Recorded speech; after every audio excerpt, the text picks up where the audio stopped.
Welcome to the Shoreline, brought to you by Shores and Islands, Ohio, where finding your Lake Erie love is a sure thing. Thank you for joining us. I am your host, Jill Bauer, PR Manager for Shores and Islands, Ohio. We bring you the Shoreline every week to give you the inside scoop on what's happening here in our island and coastal communities. June episodes of the Shoreline are brought to you by the Sandusky Pedal Company. Ready to ride, laugh, and sip your way through downtown Sandusky? Hop on the Sandusky Pedal Company's 14-person party bike. Cruise the lake shore, enjoy your favorite drinks, and make memories with friends and family. Book your ride today at sanduskypedal.com. Last week, we talked about events coming up this month. There are so many, and if you want to know more, you can check out the events calendar at shoresandislands.com. Today, I want to talk about another feature that you can find on our website and a fun way to explore our destination, and that is through the many trails that we offer. In particular, I'd like to highlight those trails that we offer as a digital passport, which can be downloaded to your phone, and through which you can earn fun Shores and Islands, Ohio swag just for checking in when you visit trail locations. First, do you enjoy a good craft beverage? The Cheers Trail makes it easy to find suds, ciders, and other sippers made with local ingredients while visiting the region, which also has agricultural roots that run deep. The Cheers Trail serves as a guide to more than 20 palate-pleasing craft experiences, delivering a taste of the local culture and the region's agricultural history. Next, if local history is more your thing, go back in time and reconnect to a bygone age as you explore our Heritage Trail, featuring a wide variety of the region's historical sites and museums. This trail takes you on a fascinating journey through the history of our area. Finally, a trail everyone can enjoy, the Sweet Treats Trail. From homemade chocolates and creamy ice cream to freshly baked pastries and unique confections, this trail highlights the best locally made sweets in the region. Whether you're a dedicated dessert lover or just looking for a fun way to explore, this trail offers a delightful mix of flavors and experience. You can find those trails and how to sign up to participate in each trail under the Things to Do tab at shoresandislands.com, then select Trails under there. And I feel like our guest today is somebody who would enjoy experiencing our region through following some curated trails. I also think her curious nature would have her finding a lot of unique locations and opportunities all on her own. Joining us today is online content creator Shana Lee of Shana Was Here. Shana is a Toledo-based food and travel content creator known for uncovering the best eats, experiences, and hidden gems across Ohio and beyond. As the voice behind Miss Lovely Locks and the blog Shana Was Here, she curates vibrant stories that highlight local culture, community, and adventure, with a sprinkle of humor and heart. Whether she's sipping lattes on Coffee Quest 419 or throwing the first pitch out at a Toledo Mud Hens game, Shana brings a fresh, authentic perspective to every experience. And I will add to that bio that we have been blessed to be able to collaborate with Shana on a few occasions, and she's been a regular participant in our Shores and Islands, Ohio media marketplace. So welcome to the Shoreline, Shana. Hello. Thanks for having me. Of course. Happy to have you here. First of all, let's talk a little bit about your background and kind of like the creation of your personal brand. How did you get started in creating content, and what made you focus specifically in food and travel? Well, I actually started my blog and journey in Atlanta, where I used to live. I lived there for 20 years, and then I just recently came back to Toledo. But while I was in Atlanta, when my daughter was younger, we would go to all kinds of places, like museum. We would go to a lot of restaurants, very, very family-friendly oriented activities. And a lot of moms were really asking us, how did you find out about this place or this event? Yeah. Or where can I find out about it? And eventually people were like, you should really write a blog because there are a lot of people that really want to know about this. So from there, it kind of just grew, and it kind of segued into more food based as my daughter got older. And from there, it just going around Atlanta at the time, all the different restaurants. And it was just a really big community of food bloggers that I really enjoyed. And I just really fell in love with the culture. And when there's food, there's also travel. Yep, usually. Yeah, you go to a different place, you want to go somewhere to eat. So I incorporated, I started adding more travel onto blog, and that's kind of how I got here. And also, I will also say that my parents really instilled the passions of like adventure, being adventurous, Oh. traveling, just eating from different cultures, and just being open minded. And I think that's what really led me to that profession. Well, when did you come back to Ohio then? It would be 7 years ago. Okay.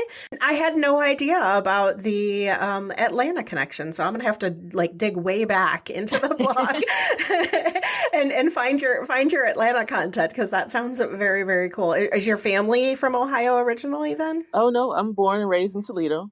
Okay, Yeah, and cool. my parents, my dad was born and raised here. My mom was born in Michigan. I mean, raised in Michigan. But Gotcha. but yeah, born and raised here, and coming back 7 years ago, very eye opening to see how much the city has changed Yeah. for the good, which was also, I felt like it was meant for me to come back to kind of help with the supporting local businesses and everything. Yeah, so now you're based out of Toledo, and I've noticed that you not only create travel content for locations such as ours, Hmm. but you also curate amazing content about Toledo. So you're a Hmm. great resource for others who are looking to visit Toledo. So tell me, what do you love most about being in Toledo? What I really love about Toledo and being able to work with small businesses is getting to know the owners, Hmm. and building relationships with the owners, and just having that, mutual respect of, what they do, what they contribute to the economics of Toledo, and Hmm. how I can help build their business as much as I can, Yeah. or by, letting people know that they're there. That's what I really love about Toledo. It's like a very small businesses are like, I always say, like the fabric of Toledo. That is what's keeping Toledo together, in my opinion, are Yeah. the small businesses. Well, so for our listeners, Shores and Islands are, we're a really good brand partner with Destination Toledo, which is a similar organization to ours. They promote all of the fun things to see and do in that region. And we also have the Toledo Zoo as one of our partners, arguably one of the best zoos in the nation.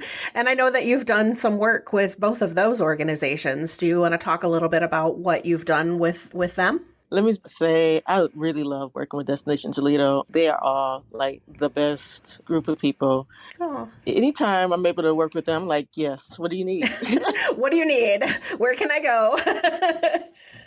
When do you need it by? And I just love having that relationship with them. And it just, makes me love Toledo even more to just have that relationship with them. Currently, right now, I'm helping them with Coffee Quest. Yeah, that was in your bio. That sounds amazing. Is that kind of like a trail, or how are you finding all of this coffee? Well, every year they have their Coffee Quest 49, and currently 3 months to complete it, right? So they have a app that you sign up through Destination Toledo, and it keeps track of all the coffee shops you check in, and it keeps track of all the coffee shops that you've been to. Well, how perfect is that? That's exactly what I was talking about at the beginning was our different trails. So that's kind of Toledo's version of we have a Cheers trail and we have a Mm-hmm. sweet trail.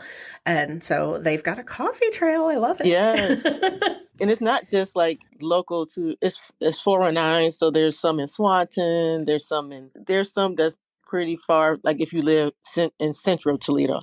Helps those coffee shops that are not so close to get, more recognition and get more eyes on them. So that's what's important. Yeah, for sure. So you've done a lot in your region. Do you want to share with us maybe one or two hidden gems that you've discovered in Toledo that, our listeners should check out when we visit? Ooh. Give us the scoop. It's so funny when you been saying lately that the term hidden gems, like, are they hidden, or are they hidden gems for people who are not here, or people who are not adventurous enough to find them, or Good point, right? If you're local, you know the good places. I would tell you a couple. Speaking of coffee, there is a coffee shop called Earth, which I love. The aesthetics of the place is just plants, everywhere in that establishment. And I love a good place where you can feel like very calm. It's very calming in there because of all the plants that are in there. Love Earth Coffee House. Kato Ramen is like one of my favorite restaurants in Toledo. It's very small, Ooh. but it's like the best. What's the cuisine like there? It's ramen. It's just ramen. It's Okay, Japanese. that makes sense. That makes sense. Yeah. And amazing ramen. Like they hand make the noodles. The broth is amazing. It's just too good. I mean, it's too good. It's so many. It really is really a lot of restaurants that I just really love. The standard is amazing. It's American cuisine. Well, we're just going to have to follow you. We'll have to follow you to see all of the amazing things that you're discovering and that we need to discover. So I want to go back just kind of to your creating. I'm curious about the process. So like, how do you find the different spots that you're going to feature? Do you just research? Do you rely on tips from friends, or are you just like coming across these places on your own? I would say it's a mix of all of those. I really try to keep my ear to the ground for like new restaurants, new establishments, events. I'm constantly scouring the internet or Instagram to find, new things to do, to feature. Yeah. A lot of times somebody may reach out to me about events or like new menu items, or if they're doing an opening. And as of late, I've had a lot of clients who are just getting into the social media marketing realm and are really needing help getting that started. Okay. And you're helping with that? Yes, that I'm helping with. Yes. That's awesome. That's kind of like something new that I've been offering lately. This is what I've found. If I'm getting referred to someone, I find very interesting. They say if the person that they're referring me to, they always say that if you're going to go into influencer marketing or something like that, or content creation, to start with me, because they say I'm easy to work with. Well, so speaking of that, like the word influencer, how do you feel about that word? How do you feel as being categorized as a local influencer? I have a love-hate relationship with the word. Yeah. Okay, I know what I do. I know it is influencing, but the word influencer gets so much negativity behind it that it's kind of stressful when I say influencer. I'm like, I cringe myself. Yeah. Because I'm like, ooh.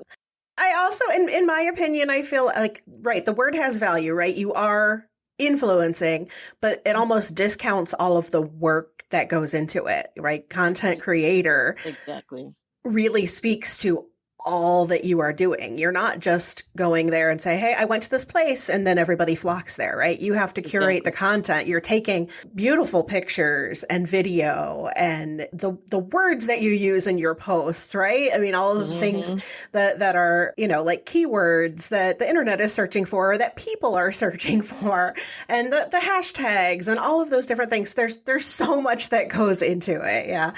So much. And I think a lot of people just don't realize that. A lot of people think just, going out to eat, getting free food and taking pictures and that's it. But it's a ton more. It's work. Right. You got to go out to eat and enjoy that dinner, and then you got to work for 5 hours afterwards, putting it together. Nobody understands that part of it. No. So, and that actually leads really well into my next question. So, are there any challengers of being a content creator that maybe people wouldn't expect? I think the only challenge is to staying relevant, and just for me personally, it's time. Yeah. That's probably the time management. I'm managing the time, but sometimes it can be very exhausting at times where you may have like 4 events in one day, or or like you have to drive back and forth from Toledo to Shores and Islands. All in one day. We won't tell anybody, but no, yeah, we will tell everybody. Shana was here last week for our media marketplace, ran back to Toledo for an event that night, and then was back here that night because you stayed here. You stayed in Marblehead, so you were back. Just ran to Toledo for dinner and then came back. Luckily, it's only 45 minutes or so. It's not that bad of a drive, but I hear that from from content creators and influencers a lot that one of the challenges is everybody wants you, right? Everybody wants you at the same time. And Which is a good thing. That shows your value. of course. I don't want to say no to some people because I know that they, especially if I know they really could use promotion or what have you. And I try to work with everybody as much as I can because everybody needs help. And if I can't do it, I always refer them to someone that's more than qualified that can do it. Oh, that's nice. I would say the challenges for me is the time and just really wanting to help everybody. Of course, you can't do everything. Conversely, what do you find the most rewarding about your job and what you do? Most rewarding, I would say peace of mind. Because, I've worked different jobs throughout the years, corporate jobs, legal jobs, retail jobs, educational jobs. And even though that I might get exhausted at times, it's on my terms of exhaustion. And you know what I mean? And, you just have that, you have a choice of what you want to tackle on a day-to-day basis. Mm-hmm. And I really love what I do. I really love getting to know our small business owners here in Toledo. I love getting to know the business owners there in Shores and Islands. And it's just, you feel a little more connected to either the restaurant, the coffee shop, or the business that they're running, or the pair of earrings that you bought for them, or the knotted keychain that you bought. It's a better connection. Or helped make. The knotted keychain you helped make. That too. So it's like it's such a bigger connection rather than just buying something in a retail store. Right. A big box company or whatever. It just feels more important. So you keep leading into my next question so well. So you mentioned coming to Shores and Islands. So selfishly, I have to ask you about your impressions of Shores and Islands. What have you discovered here that you've been really excited to share with your audience? Oh, yes. My time there was so nice. I loved it. I loved all their stops. They're all different, and that's what I really love. They're all just completely different. And I don't think I've explored like the Marblehead area too much. So that was nice. That was new for you? Yeah. That was nice to be staying at the Wave. That was a very cool hotel. And you guys have a lot of new restaurants too. Yeah, especially around there. I'm actually doing another media tour next week with a group, and it's all around Marblehead, and almost every place we're visiting is new. Just exciting. I was like, I need to stay one more day. Yeah. You just need to come back. I need to come back. There you go. Yeah, I need to go all over Marblehead. I did JJ's Table and Bar. I did go there before I left and had a really good experience there. Food was amazing. And of course, I love Quarry Hill Winery. They're great. Yes. And their patio, dipping wine on the patio, that's it right there. Yeah. I cannot disagree. This is the life right here. Yeah, absolutely. So I just have a few more questions. How do you encourage your audience to explore their own towns, or why do you think local travel is important and people should get out and explore their area? Well, I find that in Toledo, I find a lot of people who say that there's nothing to do in Toledo, there's nothing good to eat in Toledo, and I'm always constantly feeding them, there is. You just have to be adventurous, explore, be a tourist in your own city. Don't be afraid to go solo. Yeah. Just go. You don't have to wait for somebody to go with you, because a lot of times I'll go somewhere by myself, and people are like, oh, you go, but yeah, I do. That's a good point. Yeah. But a lot of people are scared of that, of just getting out their comfort zone or trying new things. And I am constantly trying something new, just to challenge myself and just to show that it's okay to try new things. It's okay to be afraid to, but try it anyway. I've noticed that in your content as well. Sometimes I can tell that you are the only one there, right? I mean, it's just the way that it's a selfie, or it's more food focused, and sometimes you've got pictures with other people around. Maybe you have gone there with friends or family or whatever. So it's nice to see that variety. Okay, so you may have already answered this one because you gave us some of those hidden gems, but what is one place that you keep going back to? no matter how many times you visited? It can be local or it can just be somewhere you travel. Like, do you have a travel destination that you like to go to often? Every February, I go to Miami South Beach. Yeah. Yeah, for the South Beach Wine and Food Festival. Oh, okay. Tell Yeah, me more. that Wine and food. it's the most like it's my favorite food festival that I've been to. And like I said, we I travel with three other girls, and we go every year. Now those girls are from Florida, so they've been going ever since the festival has been happening. So, and they grew up together, so they've been going for like 20 years. And then I've been going for the last 8 years. But it is hosted by the Food Network, and Okay. it's just one of the best events. If you're like a big foodie, that's it. And Yeah. it's like from Thursday to Sunday. And it's like just amazing. Plus, it's in February, so you can kind of get away That's a from good the time hot to go to weather. Florida. Exactly. If you live in Toledo, it's a good time to Exactly. go to Florida. But more importantly, no. I think everybody knows, but we have good food and wine here too. So Oh we'll keep yes. working on that for you, and I will keep that in mind when inviting you to Shores and Islands. I'm gonna have to make sure February. that, well, not necessarily in February, but well, just keep in mind that that's your passion is food and wine. So Oh we'll make yes. sure that we get you out here for some of our wine events as well. So Shana, finally, I wanted to ask you about your latest project. The Locally Yours 419 is your brand new podcast. The Yeah. focus on that, of course, is food, travel, and community, which seems like a Hmm. no-brainer. do Hmm. you do you want to tell me a little bit more about the podcast? Like, who do you have on as guests, and what can people expect if they listen or watch? Since I know you guys do it on YouTube. Yeah, it's something that kind of came up as a offshoot from my newsletter, and sometimes I feel like you can write about someone, but it's more impactful when you can kind of hear their voice and see their expressions on their faces when you're talking about an event or food. And I just thought it was a good way to support people in the community and also a local restaurant at the same time. Okay. And I am still building my guest list. It's been kind of hard, especially going into summer. It seems like the days, I mean, the months are going faster, faster. But I am looking forward to a lot more amazing guests. I already have a few that are interested, and I'm excited about it. Just sitting down talking to different ones. Talking to people is fun. Yes, it is. So, Shayna, are there any events coming up in Toledo that people, maybe should keep on their radar?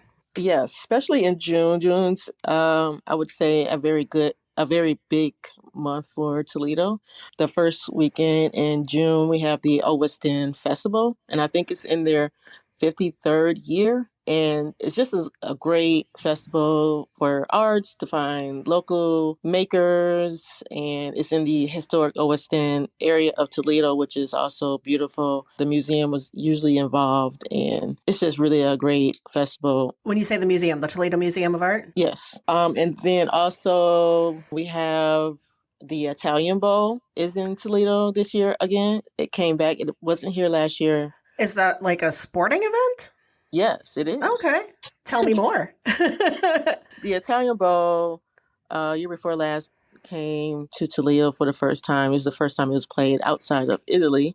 And it's actually American football that they play in Italy. Really? Mm-hmm. Oh, I had no idea. So it's like their, I guess, like Super Bowl of that league. That'll be here on the 28th of June. Who says Ohio can't host the Super Bowl? You just got to Exactly. host the Italian Super Bowl. Right. What is that at? Is that at like Toledo University, or what stadium are they using? Yes. Yeah. Glasgow Stadium at University of Toledo. That's on the 28th is game day. And also along with that, we have the Taste of Italy Restaurant Week. That's happening also. And it's in conjunction with the Italian Bowl. What a great tie-in. Yes, over 30 restaurants are involved in the Taste of Italy Toledo. They're also having like a little friendly competition where people can vote on like their best cocktail or beverage, best dessert, best entree. Best cannoli. Yes, that's cannoli. What are the dates of the food festival, Italian food festival? The Taste of Italy is June 15th through the 28th. Okay. And then if you are in Toledo in June, Coffee Quest is still going on until June 15th. Okay. Those are some really big events that's happening. We got Jeep Fest in August, which is amazing. Yeah, Jeeps are made in Toledo, original home of. Yes. So you have to come to that. You know, they always have the big Jeep parade. I think last year there was like 1,500 Jeeps or something in there. Wow. So it's so many great things happening in Toledo. It's not too far from the Shores of Islands area. So definitely come check us out. So where can people find the podcast, first of all? I post the podcast on YouTube under Shana Was Here. That's my page on YouTube. Well, yeah, tell us all the places. Where are all the places where people can find all things Shana? All things Shana. Miss Lovey Locks on Instagram. And then it's Shana Was Here on Facebook. And then also my website is shanawashere.com. And then Shana Was Here on YouTube. And I also have a TikTok, but I'm not very active on it. But it is there. And it's Shana Was Here. That makes sense. It should be Shana Was Here. So everybody knows where Shana's been. And you mentioned a newsletter as well. Can people sign up for that? Yes, I'm looking to do it, but right now it's just digitally, and it's Locally Yours 419 on Instagram. Cool. Which is also the name of the podcast, Locally Yours. Yeah, absolutely. And you're a great ambassador for the entire 419 region, I would say, and all of Northwest Ohio. So thank you for, promoting all of those businesses in and around Toledo and also sharing the Lake Erie love over here in Shores and Islands. Yes, I loved it. Oh, good. Well, thank you for joining me today, Shana. Thanks for having me, Jill. I appreciate you. Thank you. Special thanks to Shana Lee from Shana Was Here, and a reminder that all of June's episodes of The Shoreline are brought to you by the Sandusky Pedal Company, so extra special thanks to them for their continued support. Thank you for listening. If you enjoyed this podcast, please be sure to like and subscribe wherever you listen to podcasts so you don't miss a minute of the action here in Shores and Islands, Ohio. You can also find more information, including past episodes of the podcast, online at shoresandislands.com. We will see you next time on The Shoreline.